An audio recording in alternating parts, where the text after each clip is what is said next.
Hey guys, welcome back to the YouTube channel. I'm here with David, as What's usual. up, guys? So yeah, this video we're gonna do some hardware connections, and that's just basically how to plug in your motors, your servos, and your continuous servos, and how to plug in encoders, which is like a part of a motor essentially. You'll see as we go, but yeah. And then after that, we're going to get into phone configuration, which is going to be telling the phone how everything is plugged in on the control hub, so that the control hub knows how everything is configured so that you can begin to program it with using a software called onboard Java, which we'll get into in the next episode. Yeah, all right, let's get into it. All right, so the first thing we got to get into is the DC motor, or the Tetrix motor. So as you can see, it'll say like Tetrix on it. And also for any of these, all you really need to know is that it will, if you need to know what kind of motor it is, it should say somewhere on the motor that it's that. Like here you can see that this is a HS140HB. That's basically a 180 servo, so it'll turn like 180 degrees. Unfocused. Oh, sorry. All right. Yeah. Yeah. So this thing will turn right there. Anyway, so starting with the motor, I just realized I don't have the motor port. So anyways, we're back with the thing I needed. So basically, you want to start with this, and what this is it's a connector for your motor. As you can see, it has the Anderson power pole, and then it has this kind of connection on the other side. Now what you want to do is you want to take this white connection and you want to plug it in to, well, we'll start with port 0. It goes from 0 to 4 ports, and it'll kind of snap in there with this thing, so when you pull it, it won't come out. If you can see that. And then next thing, you can also say hi to Patrick there, who's doing some hardware stuff. Okay, moving on. We have so here you can take the motor and take that Anderson power pole, and you can connect them together, and then you have that connection. So now your motor is connected into your control hub. So next thing you need to do with the motor is you want to get an encoder in. Now this actually takes 3 parts. One wire, this is one of the wires. It has this connection on one side, and it has the this connection on the other 4-prong, and it's coiled up right now, but that's because we took it off of our robot because we couldn't find any others in the room. And yeah, so first thing you want to do is you want to take this side of this one, which is the red, gray, black, gray color scheme, and you want to plug it into the motor. Wait, did I plug it in the right way? Hold on. See, I'm not extremely good at this myself. Yeah, I think I did.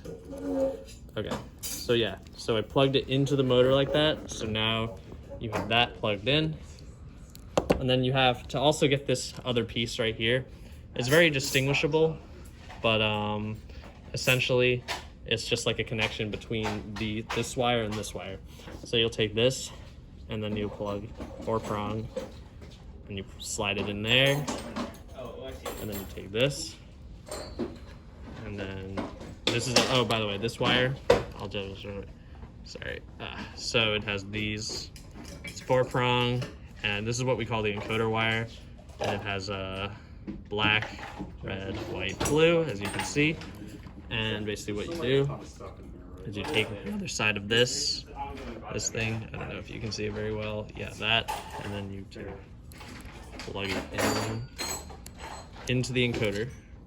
So now you have, out of your motor, the 3-piece, that's the connection to the control hub, and then this is the connection there. And then you take this one and zoom in. You should see right there, right next to port 1, right next to this, there's another port for it. So then you can just plug that in right next to that. Did I do this the right way? Wait, hold on. No, yeah, I did, I think. Okay. It's just sometimes, yeah, there you go. So now you have both of those plugged in. So now, if you zoom out a little bit, you have 2 wires connecting in your motor. That is how you connected an encoder motor into your control hub. So yeah, moving on, we're gonna get to the servos. Now you can do the same thing with CR servos and normal 180 servos. Difference being, obviously it says CR on the CR servo. Like I said, if you look at the name, it should be there. So what you want to do is it has this one port. This is a lot easier than a motor. You see there'll be like the 3 things there on this side and then just nothing on the other. You want to make sure that when you're plugging this in to the control hub, you want to have these 3 things facing outwards. So it'll be like this, if you can kind of see that. So they'll be facing the outwards. Because if you're facing like this, it actually fits, but it actually doesn't work. And I think that took us, how much time did that waste? Took us a few hours to figure that out. Yeah, we thought it was a code problem, but it was really just we plugged it in the wrong way.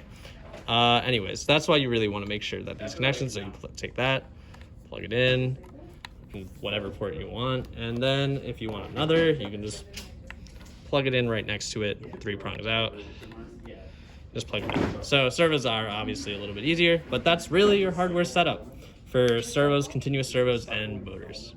So we'll now get into how to configure them. Okay, so now we're gonna get into phone configuration, and we're gonna do all of that for what we plugged in before. So to start, you have to have your FTC app open, your driver station app. And as you can see now, we are not connected to the Wi-Fi, but that's because our control hub is off.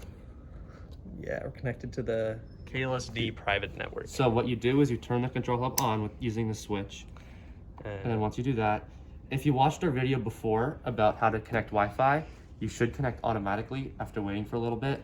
Yeah. If have not, then you can go back to the last video and watch that now. You can also just like, it's basically just like go into settings, but yeah, if you don't know how to do it, just go back to the video. Anyways, should be getting there soon. Yeah, there we go. All right, so we'll talk about config. Okay, so now we have to configure the motors that we plugged in. Okay. The motors that we plugged in the last video. Yeah, it's my fine. bad. And then, so let's get into it. So we start by pressing the 3 dots on the top of the phone. Then you want to press configure robot. That's That, yeah. And then you press new. So you basically created a new configuration. And now we have a new, and we have the control hub portal, meaning that there's one control hub over here. Tap that, and then press expansion hub 2. And then you're gonna have all of this different stuff. Don't worry about the stuff on the bottom for now. Just focus on motors and servos. Yes, motors and servos. So to go into motors, basically you see 0, 1, 2, 3. That's gonna be each of the ports over here. 0, 1, 2, 3. They're kind of numbered up here. Wire. Yeah. But basically 0 starts like over by the battery plug. And we plugged into port 0. Yeah, so since we plugged into port 0, we have to configure to port 0. And that's a Tetrix motor, if you saw the last video. Yeah, here, I'll zoom in again. You got the Tetrix. It says Tornado on it too, but this is the classic Tetrix. So you have to set it to a Tetrix motor, and then you can name it anything you want. So name it maybe like... Motor 1. Yes. No, sorry.